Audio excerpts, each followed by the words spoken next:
अच्छा जी, कुछ लोग दुनिया में ऐसे होते हैं जो हद से ज़्यादा ज़िद्दी होते हैं, जो उन्होंने अगर एक बात कह दी, एक ज़िद कर ली, तो उस ज़िद को पूरा करने के लिए वो अपनी जान तक ख़तरे में डालने से बाज नहीं आते।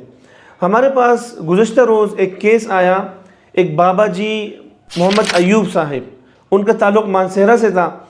और ये बाबा जी की दास्तान आप सुने, आप हैरान रह जाएंगे कि क्या इंसान इस कदर भी ख़तरनाक, ज़िद्दी और गुस्सानाक हो सकता है।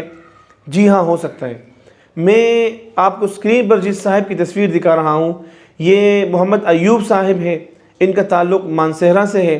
चंद रोज़ कबल हमें सिंध के शहर हैदराबाद से एक भाई ने रब्ता किया और उन्होंने बताया कि हमारे यहाँ एक बाबा जी है, मैं एक जगह में काम करता हूँ। वो जिस भाई ने रब्ता किया था वो सुजुकी चलाते हैं, उनकी सुजुकी है और माल वगैरह उस फैक्ट्री में पहुँचाते हैं। वो कहते हैं कि जब मैं उस किसी फैक्ट्री में एक फैक्ट्री है, मैं वहाँ जाकर माल उतरवाता हूँ तो वहाँ जो चौकीदार हैं वो बाबा जी कई सालों से यहाँ पर पड़े हैं, चौकीदारी करते हैं और चौकीदारी के बदले में उनको पैसे वैसे नहीं मिलते, बस खाना मिलते और रिहाइश मिली हुई है और बहुत ज़ईफ़ हो चुके हैं और कई सालों से ज़माने हो गए कि यहाँ पर हैं। वो चाहते हैं कि अपने भाइयों के बारे में मालूमात हासिल करें और उनसे बातचीत करें और उनकी खैरियत दरियाफ़्त करें।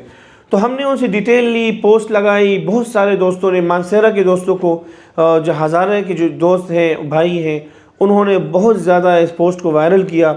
इस कदर वायरल किया कि बाबा जी के भतीजे लाहौर में रिहाइश पजीर हैं, वहाँ पर आबाद हो चुके हैं। उन्होंने हमसे रब्ते किए और बताया कि ये हमारे चचा साहिब हैं और हम सिर्फ़ इनके नाम सुन चुके थे और इनका किस्सा सुन चुके थे कि ऐसे ऐसे हमारा एक चचा घर से नाराज़ होकर निकले थे और आज तक वो नहीं लौटे। नाराज़ भी वो 10 साल की उम्र में हुए थे। यानी एक बच्चा 10 साल की उम्र में जो गुस्सा हुआ था, आज उसकी उम्र 70 को शायद पहुंचने वाली है, आज तक वो गुस्सा बरकरार है। बाबा जी को तकरीबन 1994-95 में एक बार किसी रिश्तेदार ने हैदराबाद में देखा था। उन्होंने इनके भाइयों को इत्तला दी, वो आए और अपने भाई को लेकर गए। दोबारा से वो बाबा जी वहाँ से गुस्सा होकर निकल कर आ गए और दोबारा से यहाँ पर छुप गए। अच्छा, बाबा जी को मैंने आपको ये नहीं बताया कि वो कब निकले थे अपने घर से। ये तकरीबन अयूब ख़ान के ज़माने में, बाबा जी की उम्र 10 साल थी, सदर अयूब ख़ान के ज़माने में, जो शायद 1960-65 के दरमियान के जो साल थे, उस दौरान निकले थे। और आज उनके भाई फौत हो चुके हैं, एक भाई ज़िंदा है, बहन ज़िंदा है, बाकी पूरा ख़ानदान बाबा जी का दुनिया से जा चुका है। भतीजे मौजूद हैं, भांजे मौजूद हैं। मुझे बैरून ममालिक से इनके भांजे या भतीजे ने रब्ता किए। यहाँ पर एक साहिब ने रब्ता किया, वो रिटायर्ड कैप्टन थे, आर्मी के रिटायर्ड थे। उन्होंने बताया कि मैंने ज़िंदगी में बाबा जी को देखा नहीं, लेकिन ये मेरे मामू है। तो आप अंदाज़ा लगाएं कि किस कदर एक तवील जुदाई की दास्तान है, जिसकी वजह सिर्फ़ और सिर्फ एक ज़िद और गुस्सा है। और बाबा जी को जब आज हमने उनके भतीजों से बात करवाई तो भतीजे ने कहा कि चचा बस अब छोड़ दो, आ जाओ। तो बाबा जी ने कहा कि नहीं, मैं नहीं आऊँगा। तो अब भी बाबा जी कहते हैं कि मैं सिर्फ़ फ़ोन पे रब्ता करूँगा, मैं जाऊँगा नहीं। हमारी कोशिश होगी इंशाअल्लाह ताला ईद के बाद कि हम जाके बाबा जी से मिलें, हम हाथ जोड़ें, उनके पाँव पकड़ें और उनको उनके घर, अपने प्यारों के पास, भाई के पास, भतीजों के पास भेजने पर राज़ी करें। हेलो, आवाज़ आ रही है भाईजान? आप वीडियो कॉल करो ना ताकि इसको दिखाएं और आपको ये देखे तो पता चले।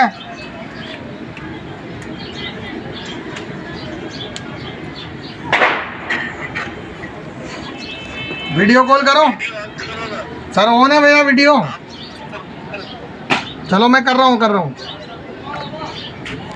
मालिक कर रहा है इसी। हाँ नहीं, अच्छा क्यों बोला ये? कौन चाचा हाथ नहीं जोड़ चाचा। बड़ी बड़ी मेहरबानी।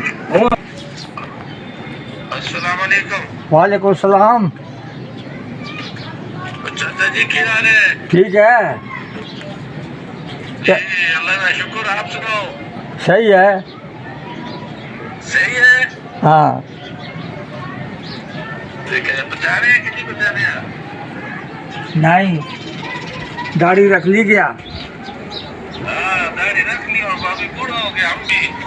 अच्छा, आप तारुफ कराओ भाईजान, थोड़ा आप बताओ इसको। लाल खान बोलो।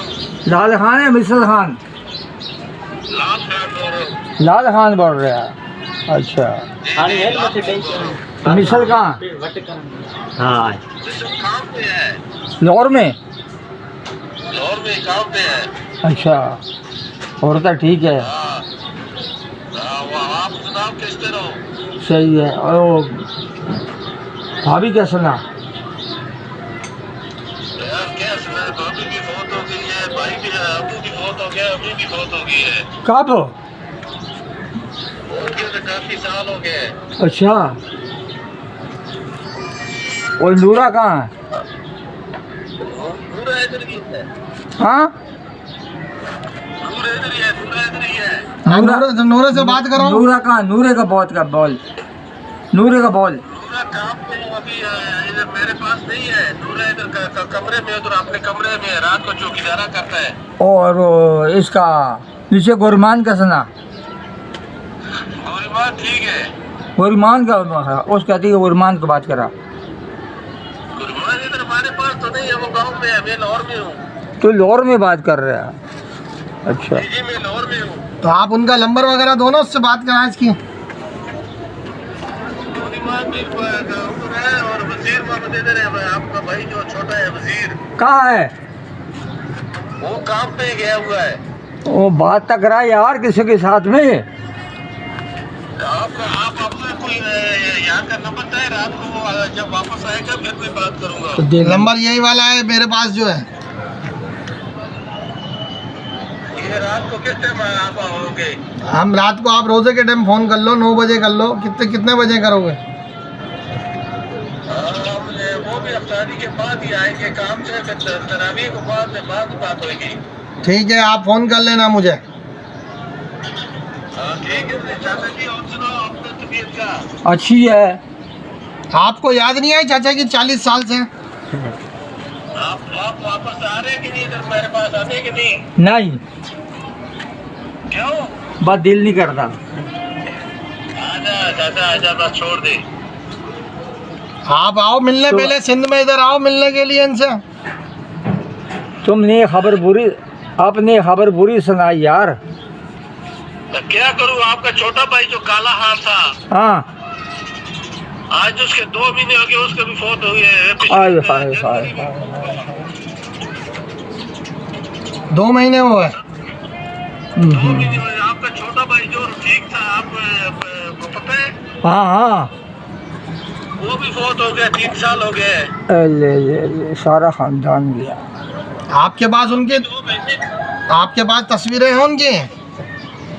चाचा जी बात सुनो, हाँ, आपकी जो 2 बहनें थी वो भी फौत हो गई है।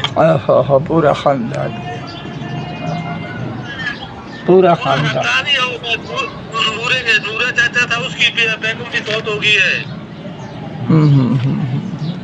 पूरा खानदान में से ये तो जिंदा है ना अभी? पूरा खानदान। हाँ, ये देख आपके अल्लाह ताला ने मुलाकात करवा दी है दोबारा। बिल्कुल। आपको लेके आए थे देखने, फिर आप दोबारा चले गए यार। बस भाई क्या बोलूं। ये इन लोगों की आपकी मुकद्दर में ही नहीं था, जनाजा नहीं किया, आपने देख नहीं सके उनको। पूरा खानदान गया। अभी जो जिंदा है, आप उनसे उनकी बात कराओ भाई से। हाँ बस 2 भाई इसके हैं, उनसे भी इसकी बात कराऊंगा उधर शाम को। हाँ तो शाम को पहले आप बात करा दो उनसे। आपने ये मुकम्मल वीडियो देख ली कि किस तरह से बाबा जी ने अपने भतीजे से बात की है। इनके भतीजे साहब थे जो लाहौर में है, उन्होंने बातचीत की, बाबा जी को अफसोसनाक ख़बरें बताई कि इस तरह फ़लाँ का इंतकाल हुआ है। तो बाबा जी बड़े अफसरदा भी हुए और उन्होंने कहा कि आपने मुझे बहुत बुरी खबर सुनाई, बस अब मैं नहीं आऊँगा। तो उम्मीद करता हूँ कि ये वीडियो आपको अच्छी लगी होगी। हमारी कोशिश होगी कि हम बाबा जी को उनके प्यारों से मिलाएं, उनके घर भेजें, उनके भाई से मिलाएं, उनकी बहन से मिलाएं। रो रो कर इनकी बहनें बात कर रही थी, इनके भाई, इनके भतीजे सब अशबार हो रहे थे। बात फ़ोन के दौरान जब बातचीत हो रही थी तो एक चंद मिनट्स के लिए बाकायदा वो बात करने से कासिर हुए। रोना आ रहा था उनको कि किस तरह से हम अपने चाचा को अपने घर बुलाएं। तो उम्मीद करता हूँ कि ये केस भी आपको अच्छा लगा होगा। एक अनोखा केस था, अपने आप में एक ऐसा केस था कि पहली बार हमारा एक केस इस तरह से था कि इसमें स्मगलिंग या किसी हादसे या किसी अगवा वगैरह का कोई केस नहीं था। ये केस सिर्फ़ और सिर्फ नाराज़गी और गुस्से का था कि एक बाबा जी, एक इंसान अपने प्यारों से गुस्सा होकर घर से निकला था और 60 साल से ज़्यादा अरसे तक वो अपने घर नहीं लौट रहा। तो उम्मीद करता हूँ ये वीडियो आपको अच्छी लगी होगी। बहुत जल्द एक और वीडियो के साथ मुलाकात होगी। अपना ख्याल रखिए। अल्लाह निगहबान।